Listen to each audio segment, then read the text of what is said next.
फार मोठी गोष्ट आहे. महाराजांच्या कृपेने आपल्याला संतांचं दर्शन घडतं. विशेष म्हणजे असं आहे की मागच्या वर्षी सुद्धा महाराज सगळ्या संतांना घेऊन आले होते आणि याही वर्षी महाराज सगळ्या संतांना घेऊन आशीर्वाद द्यायला आपल्या इथे आले. महाराजांचं व्रत आहे नामस्मरण आणि अन्नदान, आणि ते करण्याचा प्रयत्न गेल्या 11 वर्षापासून आपल्या इथे होत आहे. कलियुगामध्ये जसं नामस्मरण अन्नदान सांगितलंय तसंच कलियुगामध्ये गोसेवा ही श्रेष्ठ सांगितली आहे. गोसेवा घडणं सुद्धा सोपं नाही आहे, फार कठीण आहे. नाही तेवढ्या परीक्षा आहेत तुमच्या. एक गाय जर तुम्ही घरी पाळायचा प्रयत्न केला ना तर शेजारचे सगळे लोक येतील आणि तुम्हाला तिथून काढण्याचा प्रयत्न करतील. इतकं कठीण आहे गोसेवा व्रत. कलियुगामध्ये कठीण आहे. नामस्मरण कठीण आहे. आणि हे सगळं जर घडत असेल तर आपल्या गुरूंच्या आशीर्वादाने आपल्याला घडते, संतांच्या आशीर्वादाने आपल्याबरोबर घडते. म्हणून संतांचे आशीर्वाद नेहमी प्रत्येक गोष्टीमध्ये कामाचे आहेत. आणि महाराजांच्या कृपेने आज आपल्या पुण्यतिथी उत्सवाचा पहिला दिवस आहे आणि स्वामींनी आपल्यावर कृपा केली, आपल्याला आशीर्वाद देण्यासाठी आले. सगळ्यांनी आपल्याकडनं खूप सेवा घडावी हाच आशीर्वाद स्वामींना मागा. काय मागणं कळत नसतं. मागताना मनुष्य असं सांगितलं महाराजांच्या एका कथेमध्ये की एक व्यक्ती मागायला आला एका राजाकडे आणि तो व्यक्ती बिचारा थोडा दरिद्री होता. त्याच्याकडे कुशन होता, तो त्याच्याकडे जास्त काही नव्हतं. त्याच्यामुळं त्या दिवशी त्याला फार थंडी वाजत होती आणि थंडी पडली आणि राजाचं दर्शन घडलं. काय मागावं तर मला थोडंसं पांघरून द्या म्हणाले.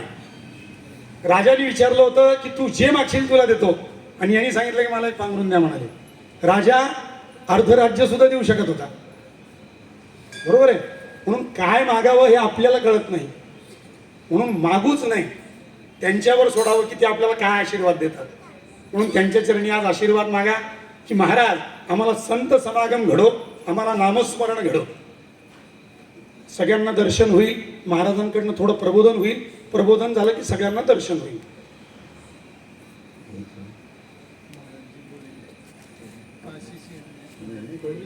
मागच्या वर्षी सुद्धा काशीवरनं स्वामी आपल्या इथे आले होते बघा. त्यावेळेस दत्त जयंतीच्या उत्सवाची सांगताच होती ना, आजही सांगत आहे. ही महाराजांची कृपा आहे आपल्यावर. काशीचे स्वामी आपल्याला प्रबोधन करतील.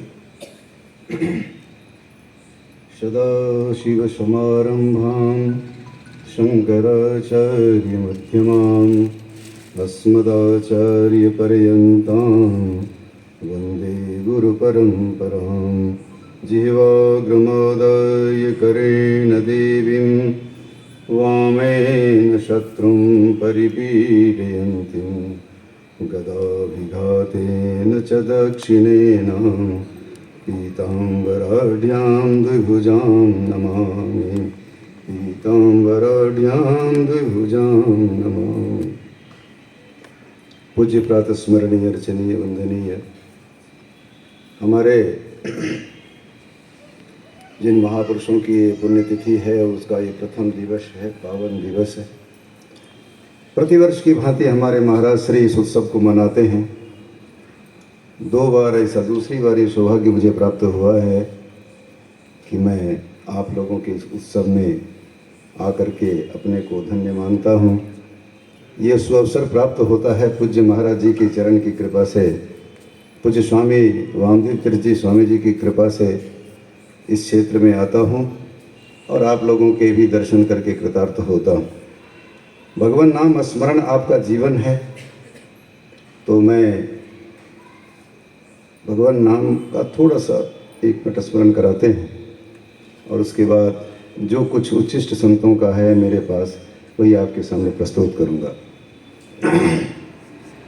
श्री राम जय राम जय जय राम. श्री राम जय जय राम. श्री राम जय जय राम. श्री राम जय राम. श्री राम जय जय राम. श्री राम जय जय राम. मंगल भवन मंगल हारी. मंगल भवन मंगल हारी. दशरथ अजिर बिहारी द्रवहु सुदशरथ अजिर श्री राम जय जय राम श्री राम जय राम श्री राम जय राम श्री राम जय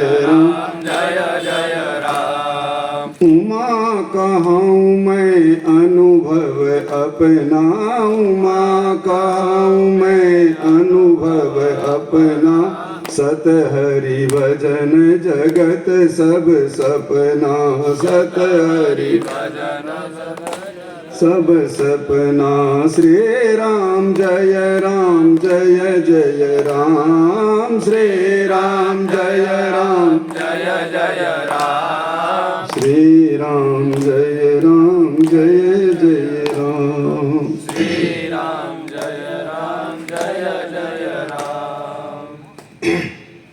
बड़ा ही पावन ये हमारे सिद्धि विनायक जी के चरणों में बैठ करके और महापुरुषों की परमाध्यक्षता में उनके आशीर्वाद में हम लोग बैठ करके उनकी गोद में बैठ करके भगवान का नाम स्मरण करते हैं, तो इससे और बड़ी बात नहीं हो सकती। एक शिष्य ने अपने गुरुजी से पूछा कि अपार संसार समुद्र मध्य समज्जितो में शरणम किमस्ति। तो गुरुजी ने जवाब दिया, गुरु कृपालो कृपया वदेत विश्वेश पादम भुज दृढ़ नौका। कहा शिष्य ने पूछा कि गुरुजी इस संसार के संतरण का कोई सुंदर उपाय बता दें। तो गुरुजी ने कहा, विश्वेश पादम भुज दृढ़ नौका। भगवान श्री रामचंद्र जो हमारे मर्यादा पुरुषोत्तम अवतार वरिष्ठ हैं, उनके चरणों का आश्रय प्राप्त हो जाए तो आपका जो है संतरण इस भवसागर से हो जाए। गुरु कृपालो, गुरु की कृपा सबसे बड़ी कृपा होती है। गुरु की कृपा सबसे अंतिम कृपा होती है। गुरु और भगवान में कबीर वगैरह के दोहे तो आप लोग सुनते रहते हैं, गुरु गोविंद दो खरे काको लागे पाए, बलिहारी गुरु आपने जो गोविंद दियो बताए। गुरु को प्राप्त करने में हमें समय लगता है, भगवान के प्राप्ति में कोई समय नहीं लगता, क्योंकि वह हमारे हृदय में बैठा हुआ है, हमारे पास, हमसे दूर नहीं है। लेकिन बताएगा कौन? वो बताएंगे पूज्य महाराज जी, जिनके चरणों में बैठ करके आप जो है भगवान नाम का स्मरण करते हैं, भगवान नाम का कीर्तन करते हैं। हमारे अयोध्या में एक मुस्लिम भक्त हो गया महाराज, उसका नाम था रज्जब, रज्जब नाम था। रज्जब एक हनुमानगढ़ी के नागा महात्मा थे, सिद्ध महात्मा थे, उनकी सेवा किया करता था। अयोध्या में ही जन्म स्थान था उसका, फैजाबाद में। छोटा सा बालक लग गया साधु सेवा में, उसका जीवन बदल गया और वो बड़ा ही संस्कारी हुआ, खूब भजन करता था। भगवान राम का धाम है तो वैष्णवों में 4 ही चीज सर्वस्व है, माँ याद रख लेना, नाम, रूप, लीला और धाम। ये 4 ही सर्वस्व वैष्णव के। और वो बच्चा बालक बचपन से महाराज के चरणों में हनुमानगढ़ी में रहा, हनुमान जी के भोग का प्रसाद पाया, उसकी बुद्धि संस्कारित हुई, सुधर गई और भगवान नाम में लग गया, भगवान की सेवा में लग गया। थोड़ा धीरे धीरे बड़ा हुआ, युवा हुआ तो उसके माता पिता जी आ गए, बोले महाराज हमारे पास तो एक ही लड़का है, अब इसकी हम शादी करेंगे। तो महाराज ने पहले तो कहा, करे क्यों बच्चे का जीवन बर्बाद करते हो, ये तो भक्त है और इसे ले जा करके तुम क्यों गृहस्थ धर्म में डालना चाहते हो। माता पिता ने नहीं मानी, तो माता पिता के आग्रह से बच्चा चला गया और वहाँ जा करके उसकी शादी की तैयारी हो गई। शादी की तैयारी होने के बाद उसकी बारात निकली, हम लोग बारात लेके जाते हैं शादी पर। तो जब बारात निकली तो संयोग की बात थी कि वो हनुमानगढ़ी के बगल से रोड है, रोड पे ही हनुमानगढ़ी का मंदिर है, अयोध्या कभी जाओगे देखना, रोड पे ही, मेन रोड पे ही। तो बारात जा रही थी तो वो ढोल नगाड़े कुछ बजे बजे आवाज़ हुई, तो महाराज ने पूछा, कह रहे देखो कौन है जी। तो किसी ने बताया कि जो आपका चेला है उसी की शादी हो रही है। तो महाराज ने कहा बड़ी अच्छी बात है, पर जैसे ही हनुमानगढ़ी के पास गया रज्जब, तो उसको अपने गुरु का ध्यान आया कि मैं जब शादी करने ही जा रहा हूँ तो कम से कम गुरु जी का आशीर्वाद तो ले लें, प्रणाम तो कर लें। वो विनम्रता से अपने माता पिता को कहा कि मैं गुरु जी का आशीर्वाद लेकर के जाना चाहता, ठीक है जाओ। और वो गुरु जी के पास गए, गुरु जी को प्रणाम किया। रज्जब को देखा गुरु जी ने कहा कि रज्जब तेने गज्जब कीना, सिर पर बांधे मोर, आए थे हरिभजन को यमपुर कीने ठाओ। रज्जब ये क्या किया तुम तो भगवान के भजन करने के लिए यहाँ आए थे, ये मोर बांध करके तुमने यमपुर का रास्ता तैयार कर लिया। रज्जब जैसे ही सुना तो वहाँ कई द्वार हैं हनुमानगढ़ी में, किला जैसा, छोटा किला जैसा है। बस वो रब्बत वहाँ से कूदा और दूसरे द्वार से निकल के भाग गया। जैसे समर्थ रामदास जी महाराज भाग गए वैसे ही वो निकल गया और फिर वो ढूंढते रह गए, वो नहीं मिला। और वो इतना बड़ा भक्त हुआ राम का, वो कहा करता था कि भक्ति करो पाताल में, प्रकट होए आकाश, रज्जब तीनों लोक में छिपे न हरि का दास। भगवान का नाम का स्मरण करो तो भगवान का नाम जो है ना, नामी को पास में ला दे। यही हमारी परंपरा है, यही हमारे भक्तों की परंपरा है। हमारे गोस्वामी तुलसीदास जी तो कहा करते थे, नहीं कैली करम न धर्म विवेकु, राम नाम अवलंबन एकु। हमारा आश्रय बड़ा होना चाहिए, नाम के आश्रय में पड़ जाओ। हमारे गुरु नानक हुए, केवल नाम का प्रचार किया, नाम का स्मरण करते रहो, शरीर से भगवान की सेवा करते रहो, तुम्हारा उद्धार हो जाएगा। तुम जिस आश्रम में रहो, तुम गृहस्थ रहो, तुम वानप्रस्थ रहो, संन्यास्त जीवन में भी हमारा भी आश्रय भगवान का नाम का ही है। हम लोग इसी का प्रचार प्रसार करते हैं, हमारा जीवन उसी में लगा हुआ है। और नाम की महिमा तो वही जानता है जो उसके आश्रय होता है। नाम हमारे आपने ध्रुव प्रहलाद सभी का नाम आप जानते हैं। भगवान का नाम स्मरण कर करके इन्होंने कौन सा पद पाया। पर गोस्वामी जी, तुलसीदास जी, हमने हमारी माँ से मैंने रामचरितमानस को पढ़ा है। बहुत छोटी अवस्था से उन्होंने थोड़ा पढ़ाया था। 15 वर्ष की अवस्था में तो मैं संन्यास्त जीवन में चला गया, काशी चला आया। लेकिन माँ ने मुझे पढ़ाया था, तो माँ जब पढ़ाती रहती थी तो लगभग संपूर्ण रामायण उन्होंने पढ़ाई मुझे। लास्ट में जो अंतिम जो समापन सत्र है, जहाँ वो पुस्तक का वो समापन कर रहे हैं, तो वो कह रहे हैं, पाए न कही गति पतित पावन राम भजी सुनु सठ मना। पाए न कही गति पतित पावन राम भजी सुनु सठ मना। गणिका अजामिल ग्याद गीद, गणिका अजामिल ग्याद व्याध गीद। पाए न कही गति पतित पावन राम भजी सुनु सठ मना।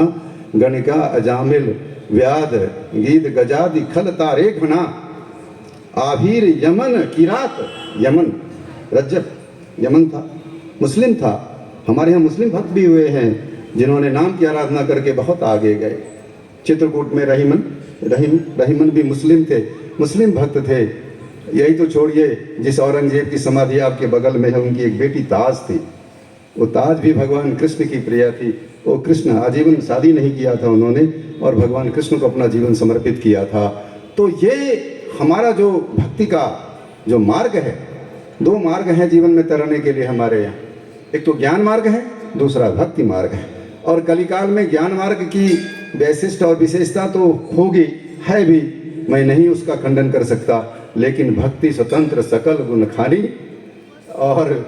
और भक्ति जो हमारी है वो बिना प्रयास के चलते फिरते जो है, ये किसके लिए कोई नियम नहीं है, कोई आचार भेद नहीं है, कोई स्थान भेद नहीं है। चलते रहो, भगवान नाम का स्मरण करते रहो। हमारे यहाँ वृंदावन में एक भक्त हो गए, जीव गोस्वामी जी। जीव गोस्वामी जी भगवान कृष्ण का नाम जपते थे। 3 गोस्वामी में पूरा वृंदावन है। और गोस्वामी ऐसे थे, उसमें एक भाई तो ऐसे विरक्त थे सनातन गोस्वामी जी, तो रहते ही घर में नहीं थे, बगीचे में रहते थे, पर्णकुटी में रहते थे, और भिक्षा मांग करके गांव में जाते थे। हमारे यहाँ पर महाराष्ट्र में परंपरा कभी कभी देखने को मिल जाती है कि बटु ब्रह्मचारी गांव से रोटी मांग ले आते हैं, अपनी वृत्ति मांग ले आते हैं और यहाँ अध्ययन करते हैं। तो ऐसे सनातन गोस्वामी जी थे। और 3 भगवान ऐसी कृपा से प्राप्त हुए महाराज जी, जो भगवत कृपा से प्राप्त हुए। वो हरिदास जी के आसन के नीचे से निकले बांके बिहारी जी, और जयपुर के जो गोविंद देव का मंदिर है गोविंद जी, और करेली में एक भगवान है बांके बिहारी, हमारे 3 मूर्ति निकली थी जो भगवान की कृपा से प्राप्त है। वो 3 मूर्ति का बंटवारा हुआ। जीव गोस्वामी जी बड़े विद्वान थे, उनका भक्ति रसामृत सिंधु बहुत सुंदर ग्रंथ है भक्ति के ऊपर, तो उनको मिला जो बांके बिहारी का दर्शन आज कर रहे हैं आप, उन्हीं के हिस्से में गया। और एक जो है चला गया, वो राजा लेके चले गए जयपुर नरेश, जहाँ वो गोविंद देव का मंदिर बहुत प्रसिद्ध मंदिर है, जयपुर कभी जाना तो लोग दर्शन करते हैं। और तीसरा जो था सनातन गोस्वामी जी किससे में पड़ गया। अब सनातन गोस्वामी जी परम विरक्त, परम बीतराग, और उनका जो भगवत भक्ति थी वो एकदम तादात्म्य भाव की भक्ति थी। मैं आपको सिर्फ इसलिए सुनाना चाहता हूँ कि नाम की महिमा क्या है, नाम मनुष्य को कहाँ तक ले जाता है। तो जीव गोस्वामी जी की कथा मैं पहले कर लूँ कि जीव गोस्वामी जी इतना नाम कृष्ण नाम का स्मरण करते थे कि उनकी जिह्वा नहीं रुकती। और जब कभी वो शौच में जाते थे, उस समय में तो शौचालय नहीं था ना, आजकल तो घर में ही शौचालय बन गए भाई, पहले हम लोग बाहर जाते थे तो शौचालय नहीं थी, वो लोग बाहर जाते थे। तो जीव गोस्वामी जी को बड़ा संकोच होता था, वैष्णव आचार्य के थे, तो वो सोचते थे कि इतना पवित्र नाम भगवान का है और ये ऐसे समय में जिह्वा मेरी रुकती नहीं है, तो वो अंगूछा को गीला करके जीव को पकड़ लेते थे कि ये भगवान का नाम तब तक रुका रहे जब तक मैं इस अवस्था में। भगवान कृष्ण को रहा नहीं गया। भगवान परम दयालु हैं, परम कृपालु हैं। भगवान राम परम कारुणिक हैं, करुणा वरुणालय है, अकरुण, किसी कारण के बिना वो करुणा करते हैं, दया निधान है। भगवान कृष्ण ने देखा कि ये तो बहुत गड़बड़ है, बाबा तो मेरा बहुत गड़बड़ी कर रहा है, कहीं इसका प्राण इसी समय में छूट जाएगा तो क्या होगा। तो भगवान जब जैसे ही जीव गोस्वामी जी उधर से आए, एक बालक आया, कहा बाबा मेरा एक शंका है, समाधान कर दो। बोले क्या क्या बच्चा बोलो। कहा कि अभी आप शौच में गए थे तो आप अंगूछे को गीला करके जीव को पकड़ करके रखे थे, इसका क्या कारण है, क्या ये शौच का नियम है। तो जीव गोस्वामी जी ने उन्हें कहा कि बेटा नियम नहीं है, भगवान का नाम बहुत पवित्र है और शौचावस्था में नाम नहीं स्मरण करना चाहिए, इसलिए मैं अंगूछा से जीवा पकड़ा रहा कि वो रुका रहेगा। कहा बाबा एक बात तो बताओ, अगर उसी समय में तेरे प्राण का उत्क्रमण हो जाता तो तेरी क्या गति होती। कहा ये छोटा सा बालक इतनी बड़ी बात पकड़ा हाथ। कहा तो कौन है। तो कहा जिसका नाम आप जप करते हो मैं वही। तो ये भगवान की कृपा, ये नाम स्मरण की महिमा है।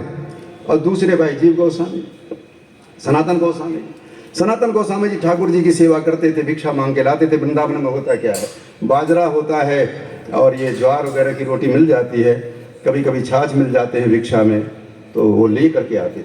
वो नमक भी नहीं खाते थे, इतने विरक्त थे। तो ठाकुर जी की सेवा करते थे, ठाकुर जी का नाम का स्मरण करते थे। तो ठाकुर जी ने एक दिन कह दिया कि सनातन, जब तुम रोटी मांगने के लिए गांव में जाते भी हो तो थोड़ा सा नमक भी मांग लिया कर, हमसे खाई नहीं जाती है। तो बहुत नाराज हुए, पहले नाराज तो हुए, लेकिन कहा ठीक है पहली बार तुमने कुछ मुझसे मांगी है। कृष्ण जी को कह रहे ठीक है पहली बार तुमने कुछ मांगी है तो मैं प्रयास करूंगा, मैं नमक भी मांग लूँगा। सनातन गोस्वामी जी गए गांव में, नमक मांग लाया, रोटी मांग लाया, सूखी रोटी नमक के साथ ठाकुर जी पाते रहे। लेकिन ठाकुर जी की आदत थोड़ी यशोदा जी ने बिगाड़ दी थी बचपन में, तो उन्हें कभी मक्खन मिश्री की याद आ गई। तो एक दिन कहा कि सनातन, वृंदावन में तो छाछ की कमी नहीं है, पर कभी तो मक्खन मांग लिया कर। जैसे ही कहा सनातन गोस्वामी जी आग बबूला हो गए और ठाकुर जी के ऊपर नाराज हो गए कि आज मैं तुम्हारा त्याग करूंगा। मैं तुमको पास, तुम जानते हो कि मैं परम विरक्त हूँ, मुझे किसी चीज की आवश्यकता नहीं है, मैं शांति से भजन करता था तो कहाँ से मेरे पास आ गया। यशोदा जी ने तुम्हारी जुबान बिगाड़ दी है, मैं तुमको अपने पास नहीं रखूंगा। ठाकुर जी रोने लगे, गलती हो गई सनातन, तुम मेरा त्याग मत करो, तुम मेरा त्याग मत करो, मुझसे गलती हो गई, मैं दोबारा कभी कुछ नहीं मांगूंगा। नहीं, उसी समय में महाराज का एक शिष्य, करेली का राजा, महाराजा को पता लगा कि हमारे गुरुजी आए हुए हमारे क्षेत्र में दर्शन करने के लिए। राजा आ गया, जैसे ही राजा आया ठाकुर जी रोते भी लगते रहे कि नहीं मुझे मत दो। कहा नहीं, मैं तेरा त्याग करता हूँ, ये महात्माओं के संबंध की बात करता हूँ, ये कोई सामान्य बात नहीं होती है। कहा नहीं, जाओ इनको ले जाओ। राजा इसको मक्खन मिश्री का भोग, आज भी दर्शन कर सकते हैं, करेली महाराज के राज्य में भगवान विराजमान है। तो ये होता है भक्तों के संबंध, ये हमारे नाम का प्रभाव है कि नाम ही हमारे अधीन होता है, नाम ही गलती को स्वीकार करता है। माधवदास जी हमारे जगन्नाथपुरी में महाराज एक भक्त हुए, जीवन भर सेवा किया, वृद्धावस्था हो गई, तो उनको संग्रहणी का रोग था, बार बार शौच होता था। वो स्नान करने जाते थे, वस्त्र बदलते, ठाकुर जी प्रतीक्षा करते रहते थे। एक दिन सोचा कि ठाकुर जी को इतनी बाधा होती है, जगन्नाथ प्रभु को मेरे कारण रुकना पड़ता है, तो मैं ऐसा करूँ, इस शरीर का ही त्याग कर दूं, ज़्यादा अच्छा है। समुद्र किनारे गए, एक टीले से कटीली झाड़ी में कूद गए और कूदने के बाद वो जो है पड़े रहे, बेहोश हो गए कांटे की झाड़ी में। माधवदास जी ठाकुर जी को नहीं रहा गया, ठाकुर जी बालक के रूप में गए और कहा, बाबा ये किस अवस्था में तुम पड़े हो, शौच हो गया है, गंदा है, मैं तुम्हारी सफाई कर देता हूँ। कहा कि कोई बात नहीं, चलो मैं कांटे से निकाल लेता हूँ। बाहर निकाला, उनको स्नान कराया, ठीक ठाक कराया, वस्त्र वगैरह ठीक किया। कहा, बाबा अगर बुरा नहीं मानो तो रोज मैं आपकी सेवा करके जाया करूँगा। कहे, तुम रहते कहाँ हो बालक? इशारा कर दिया जगन्नाथपुरी की तरफ कि मैं इसी गांव में रहता हूँ बाबा, इसी गांव में रहता हूँ। ठीक है, एक दिन सेवा किया, 2 दिन सेवा किया, तीसरे दिन जब बालक आया तो महात्मा के मन में ये बात आई कि आखिर घर में बताता तो होगा कि मैं किसी महात्मा की सेवा करने जाता। इसके परिवार से कोई नहीं, जगन्नाथपुरी के तो थे, रहने वाले थे। तो सेवा कर रहे थे, शौच की सेवा कर रहे थे, सफाई कर रहे थे, तो हाथ पकड़ा और पूछा, तुम हो कौन? तुम सही सही बताओ, तुम्हारा घर कहाँ है, तुम्हारे माता पिता का नाम क्या है? ठाकुर जी फंस गए, अब कैसे झूठ बोले। कहा, जिसकी जीवन भर तुमने सेवा की, जिसके नाम का तुमने जीवन भर स्मरण किया, मैं वही हूँ बाबा। मैं थोड़ा सा आपकी सेवा कर लूंगा तो तुम्हारा क्या हो जाएगा? कहा कि तुम सर्वशक्तिमान परमात्मा, तो मेरा शौच हो रहा है, इससे बड़ा दुर्भाग्य मेरा क्या हो सकता है? क्या तुम मुझे ठीक नहीं कर सकता? कहा, मैं 1 मिनट में आपको ठीक कर दूंगी, पर तुम ठीक कर दूंगा, लेकिन बाबा मैं नहीं चाहता कि थोड़े से भोग के लिए दोबारा इस संसार में आओ, तो अपने प्रारब्ध को समाप्त करके हमारे चरणों में विलीन हो जाओ, मेरी यही इच्छा है। तो मैं क्या सुना सकता हूँ इस नाम की वंदना। महाराज जो है नाम संकीर्तन करते हुए जीवन जिसका जो है उठत बैठत सोवत नाम, नानक ताके सद कुर्बान। नानक कहते थे, जो सोते जागते उठते बैठते भगवान के नाम का स्मरण करता है, मैं उसको कुर्बान जाता हूँ, मैं उसके चरणों में समर्पित होता हूँ। तो कहने का मतलब यही है कि जब भक्ति संपूर्ण होती है तो सब कुछ प्राप्त कराती। आप हमारे गोस्वामी जी का एक दोहा मुझे मेरी माँ ने बताया बचपन में। कहा कि बेटा, स्वार्थ परमारथ सुजस सुलभ एक ही योग। भगवान के चरणों में जाओ, गुरु के चरणों में जाओ। भगवान 18 अध्याय का उपदेश करते करते अंत में 18 अध्याय में कह दिया, सर्वधर्मान परित्यज्य मामेकं शरणं व्रज अहम त्वं सर्व पापेभ्यो मोक्षयिष्यामि मा शुचः। कहा, तुम मेरे शरण में आ जा। अगर तेरा सामर्थ्य नहीं है, ज्ञान में तुम्हारी स्थिति नहीं है, तो मेरे आश्रय में आ जा, मेरे शरण में आ जा, सर्वतो भावेन आ जा, सर्व स्वभाव से मेरे चरणों में लेट जा, मैं अपना काम शुरू कर दूंगा। भगवान तब तक नहीं हिलते जब तक भगवान अपना प्रयास करता है। द्रौपदी ने अपना प्रयास छोड़ दिया तो भगवान ने अपना काम शुरू कर दिया। यही हमारा भक्त और भगवान का संबंध है। माँ, तुम्हारा जीवन धन्य है। ऐसे परिवेश में, ऐसी परिस्थिति में, ऐसे दिव्य लोक में बैठ करके भगवान का गुणानुवाद आप श्रवण करते हैं, भगवान के नाम का स्मरण करते हैं। आपका जीवन धन्य है, हम आपको देख करके धन्य हो रहे हैं। इतना कहते अपने वाणी को विराम देते हैं। सर्वे भवन्तु सुखिनः, सर्वे सन्तु निरामयाः, सर्वे भद्राणि पश्यन्तु, मा कश्चित् दुःखभाग् भवेत्। जानकी जीवन स्मरण, जय जय राम, श्रीराम समर्थ। म्हणून आता सुरुवातीलाच मी काय म्हटलो की आपण सगळे धन्य आहोत की महाराज आपल्याकडनं सेवा करून संत समागम करून घेतात। महाराजांनी आत्ता जो पण उपदेश केला त्या उपदेशाचा सार एकच आहे, तुम्ही ज्या वेळेस नामस्मरण करता गुरुच्या कृपेने, असं सांगितलंय की ज्याच्यावर कृपा असते त्याच्याच मुखातून नाम निघतं, नाहीतर नाम निघत नाही। ज्या अर्थी आपल्याकडनं नामस्मरण होतंय त्या अर्थी त्यांची कृपा आहे आपल्यावर, म्हणून आपल्याकडनं नामस्मरण होतंय। आणि म्हणून अशा संतांचा आपल्याला दर्शन आज घडतंय। सगळे आपण धन्य आहोत की अशा संतांचं दर्शन घडतंय। सगळ्यांनी एका ठिकाणी नमस्कार करायचा आहे, स्वामींना परत दुसऱ्या ठिकाणी जायचं आहे, तरी सगळ्यांनी वेळ न घेता मला वाटतं एका ठिकाणी नमस्कार करावा। जानकी जीवन स्मरण, जय जय राम, श्रीराम समर्थ।